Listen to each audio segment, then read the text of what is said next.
یہ بھی ہیں مبارک. بسم اللہ الرحمن الرحیم. السلام علیکم جی. آج ہم یہاں پر جمع ہوئے ہیں.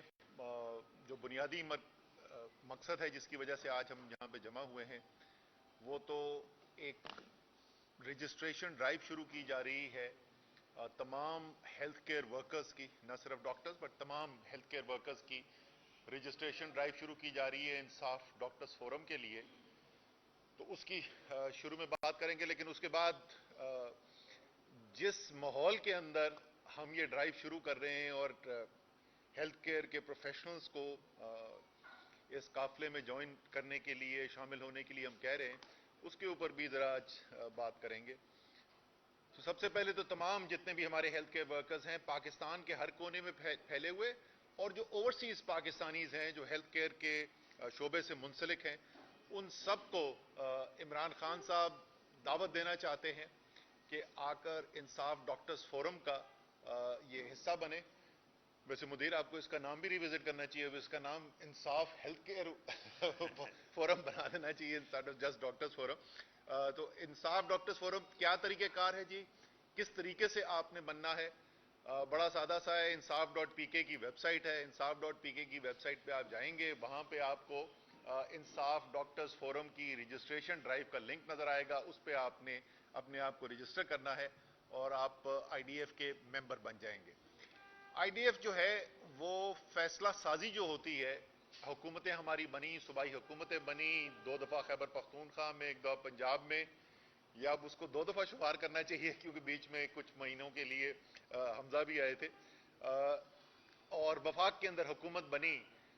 تو تمام جو پالیسی کے فیصلے ہوتے ہیں ان پالیسی کے فیصلوں کے اندر کیونکہ عمران خان کا یقین ہے کہ بہترین پروفیشنلز کی مدد سے پالیسیز بنوانی چاہیے, تو اس لیے آئی ڈی ایف کی پالیسی ان پٹ شامل ہوتی تھی, اور ان کا براہ راست رابطہ رہا ہے نہ صرف ڈاکٹر فیصل سلطان کے ساتھ جو ہمارے فیڈرل ہیلتھ منسٹر تھے, اور یاسمین راشد, تیمور جگڑا جو پروونشل منسٹر تھے, لیکن ڈائریکٹلی وزیر اعظم عمران خان جو ہیں وہ بھی جب اہم پالیسی ڈیسیشنز ہوتے تھے تو اس میں وہ آئی ڈی ایف کا نقطہ نظر سنتے تھے. تو اس لیے یہ آپ کے پاس ایک بہترین موقع ہے کہ ایسے فورم پہ آنے کا جہاں سے آپ اپنی جو نالج ہے, اپنی قابلیت, سکلز جو آپ نے جو ہنر حاصل کیا ہے, جو تجربہ ہے آپ کا, اس کو استعمال کر کے ملک کی بہتری کے لیے فیصلہ سازی کے اندر اپنی ان پٹ پرووائڈ کر سکیں. اور یہ کس وقت پہ آپ کو یہ دعوت دی جا رہی ہے, خصوصی دعوت آج یہ اور زیادہ اہم کیوں ہے؟ کیونکہ ملک کے ہر طبقے کے لیے اس وقت یہ سمجھنے کی ضرورت ہے کہ پاکستان جو ہم کہتے ہیں نا نازک وقت سے گزر رہا ہے, نازک وقت سے نہیں گزر رہا ہے, انشاءاللہ تعالی وقت تو مضبوط ہوگا, لیکن تاریخ ساز وقت سے ضرور گزر رہا ہے. اور اس وقت پاکستان بالکل واضح دورائے پہ کھڑا ہوا ہے, اور یہ سفر جو ہے وہ پچھلے چند ماہ سے جاری تھا, اور اب بالکل تقریباً وہاں پر بات آ گئی ہے کہ میرے خیال میں یہ جو ہفتہ ہے, یہ ہفتہ جس میں ہم بیٹھے میں, اور زیادہ سے زیادہ اگلے ہفتے جو ہے پاکستان کے مستقبل کی سمت کا تعین ہونے والا ہے. ایک طرف پاکستان کے اوپر کچھ قوتیں, کچھ سیاسی جماعتیں, کچھ خود غرض ٹولہ قابض ہے جو اس وقت اپنی صرف سیاسی نہیں, اپنی صرف مالی اور اپنی چرائی ہوئی دولت کی جنگ نہیں لڑ رہا, بلکہ پاکستان کس قسم کا ہوگا اس کی جنگ لڑ رہا ہے. کہ کیا پاکستان اسی طریقے سے چلتا رہے گا کہ جہاں پر بند کمروں کے اندر طاقتور طبقے آپس میں بیٹھ کے ڈیلیں کر کے یہ فیصلہ کریں, اور اکثر غیر ملکی آشیرواد کے اندر کے ساتھ یہ فیصلہ کریں کہ پاکستان کو کس طرف لے کے جانا ہے, کس جنگ میں پاکستان نے شامل ہو جانا ہے, کس کی حکومت آنی ہے, کس کی رہنی ہے, کس کی نہیں رہنی. یا پاکستان جو ہے یہ 22 کروڑ کا پاکستان بنے گا, یا وہ پاکستان بنے گا جو قائد اعظم نے جس کا سوچا تھا, ایک جمہوری وطن, ایک آئین کی بنیاد کے اوپر کام کرنے والے پاکستان نے بننا ہے. اور اس وقت جو 22 کروڑ ہیں وہ تو فیصلہ کر بیٹھے, اس میں تو کسی کو کوئی شک نہیں ہونا چاہیے کہ 22 کروڑ پرانی تنخواہ پر نوکری کرنے کو تیار نہیں ہے. اور یہ فیصلہ ہو چکا ہے کہ اب جو ہم نے ملک کو چلانا ہے وہ آئین کی بنیاد پہ چلانا ہے, وہ جمہوریت کی بنیاد پہ چلانا ہے. اور یہی وہ خوف ہے, جو نظر آ رہا ہے کہ قوم فیصلہ کر کے بیٹھ گئی ہے، یہی وہ خوف ہے جس کی وجہ سے آج کل آپ کو ایسے ایسے اقدامات نظر آ رہے ہوں گے جس سے پریشانی بھی آپ کو ہوتی ہوگی. کبھی فواد چودھری کو اٹھا لیا، کبھی شیخ رشید کو اٹھا لیا، کبھی پرویز الہی کے گھر پہ دھاوا بولا جا رہا ہے، چندانہ گلزار کے اوپر ایف آئی آریں کاٹی جا رہی ہیں. ایک ہجان کی کیفیت نظر آتی ہے، اور اس کی وجہ یہ ہے کہ ان کو نظر آ رہا ہے کہ یہ جو پرانا نظام تھا اس کے دن اب ختم ہوتے چلے جا رہے ہیں. وہ ہم بچپن سے پڑھا کرتے تھے، دیواروں کے اوپر لکھتے تھے کہ گرتی ہوئی دیواروں کو ایک دھکا اور دو.